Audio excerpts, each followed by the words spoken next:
आइए बाबा गमछिया तनी जो ना है स्टाइल में इसे बांधी ना तनी हाउ करी ना का जी आए करा लगे ढेर फ्लेवर बा चिंता नहीं के करे के कि छोड़ी गवना हरी में हरिया यही से डर लागेला हमरा कि छोड़ी गवना हरी में हरिया कि पिया भैला गुला रिके हो फूल बस बस करे काम रहे सुन सुन लागेला से जरे अरे कवनी सब पिया मरले ममतिया आय अपन तू धनिया के बैल हबू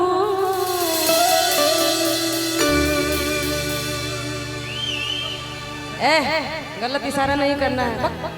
ये नहीं सा क्या हो इन हाथों ने सिर्फ हथियार छोड़े हैं चलाना नहीं भूले हैं अभी देखिए बाबा उठिए बाबा कितना बढ़िया डांस करेंगे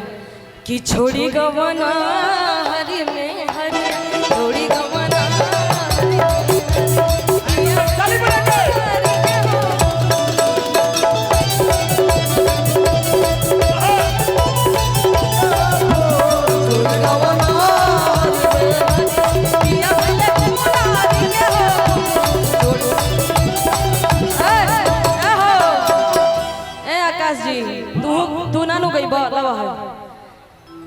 कुछ कहिए ना हम पहला बार इनके साथ ऐसे परफॉर्म कर रहे हैं हमार डरे हालत धक्का धक्का 420 की स्पीड में करता है हम तो तारा के देखे में मन करता के बिसुख जाई हम काहे कि हम देख ले बानी न मंच में कबो कबो खिसिया ले तो बड़ा उरेबो बोल दे बोले से हमरा बड़ा डर लागेला ई अब का कहीं बहुत नहीं हम कुछ नहीं कहेंगे अरे एक तो उम्र तो हर काम अरे एक तो उम्र तो हर काम कि दूगो रखले बारू अरे की करवई बू कहीं राइते अरे कि छुआला पला गोता ब्लास्ट होई बनले तू बारू बड़ा वाह वाह कनिया नो के रवा जब बोलब तो बीखे बोलब यही से हमरा डर लगे खाता के तारा करते के बड़े बांसम ना हम इनको यहीं पे रखा जाए कि भेजा जाए यहीं पे ना अरे पब्लिक डिमांड है देखिए हाँ गोलू जी को बुलाएंगे हाँ गोलू जी को बुलाएंगे इसके बाद उनको हम रोक के रखे हम जा रहे थे हम बोले ऐसे नहीं जाना है ऐसे नहीं जाना है ना हो कि सुना सुना लागेला से जरिया सुना सुना लागेला से जरिया भले गुलाल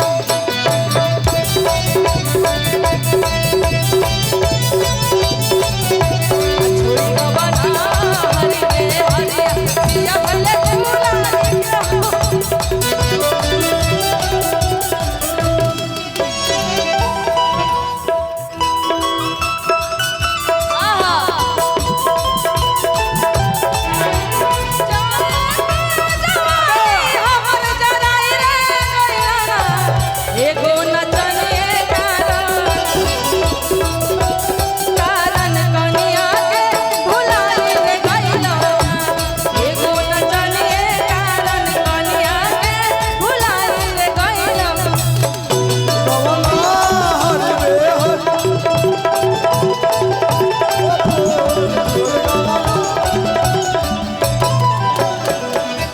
और आकाश जी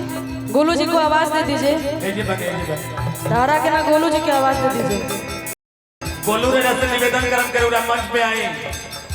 हाँ हाँ गोलू रे जी के पास आवाज जाता तो निवेदन करम करूरा मंच पे आए कमेटी सम्मान तय किया है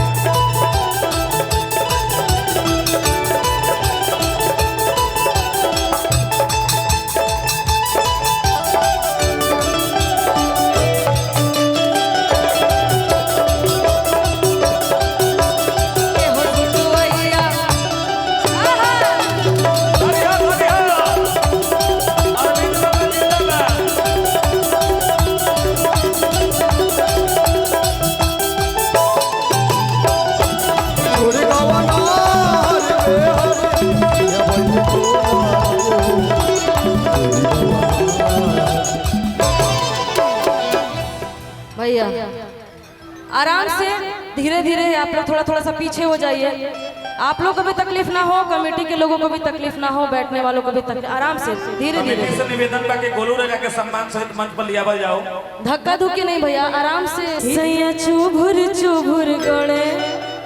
और जानवाना चले ने बवाल भइल बहने अब कि सुनली बालम जी अफरिया के गोबार। बहुत बढ़िया साउंड है आपका, नाम नहीं लिखे हैं। और ये टूटल चरपाई पाना काटी हमसे अच्छा कि चुभे सुइनियन साऊ से बदन। फीलिंग बुझा जाता ना कि चुभे सुइनियन साऊ से बदन। और गोलू राजा जी, अगर आप तक मेरी आवाज पहुंच रही है तो 5 मिनट के लिए मंच पे आ जाइए। हाँ आइए, काफी देर से पब्लिक डिमांड है, कुछ गा दीजिए आप। हेलो, देखिए हम आदेश ले चुकल बने कि हमारे क्या करे के बाद,